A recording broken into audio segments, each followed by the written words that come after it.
ایک دوست نے ایک سوال پوچھا ہے، مجھے اچھا لگا ان کا بات پوچھنا۔ انہوں نے یہ پوچھا ہے کہ اگر کسی شخص کے والدین دنیا سے چلے جائیں اور جانے کے بعد اسے احساس ہو کہ مجھ سے بڑی غلطیاں ہو گئیں،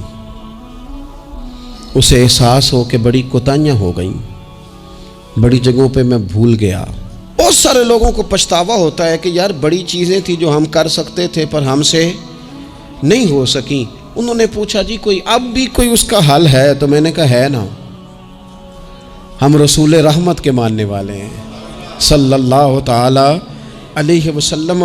نبی پاک صلی اللہ تعالی علیہ وسلم نے ارشاد فرمایا، الترغیب والترہیب میں حدیث موجود ہے، حضرت انس بن مالک رضی اللہ تعالیٰ عنہ حدیث کے راوی ہیں۔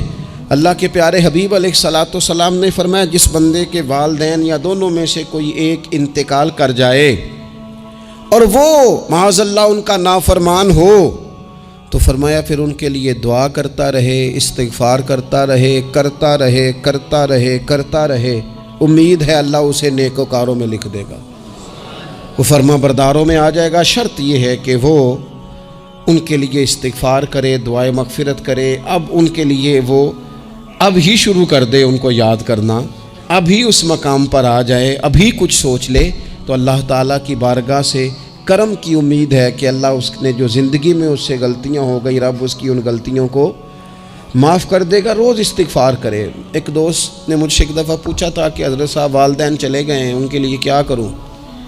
تو بڑی بڑی چیزیں بھی کی جا سکتی ہیں، لیکن میں نے اپنے اس محبت والے دوست کو یہ محبت والا مشورہ دیا تھا کہ میں چونکہ آپ کو جانتا ہوں آپ نماز میں کوتاہی کرتے ہیں، آپ نہ نماز پڑھنی شروع کر دیں۔ وہ کہنے لگے جی وہ تو میں پڑھوں گا، والدین کے لیے کیا کروں؟ میں نے کہا نماز پڑھیں، ہر نماز کی آخری رکعت میں کہو گے نا ربنا اغفر لی ولوالدی، کہو گے نا ہر نماز میں، تو کتنا بڑا اجر ملے گا آپ کے والدین کو۔ اور پھر وہ سارا اسلوب کہ پہلے آپ نے قیام کیا، پھر آپ نے رکوع کیا، پھر آپ نے سجدہ کیا، پھر آپ اتحیات میں بیٹھے، پہلے آپ نے اللہ کی بارگاہ کے اندر اس کی عبادت کرنے کا دھم بھرا، پھر اس کی وحدانیت کی شہادت دی، پھر اس کے محبوب پر درود پڑھا، اتنے سارے کام کر کے اب آپ نے آخر میں کہا ربنا اغفر لی ولوالدی، یا اللہ مجھے بخش دے اور میرے والدین کو بخش دے، تو بتائیے اللہ کتنا کرم فرمائے گا۔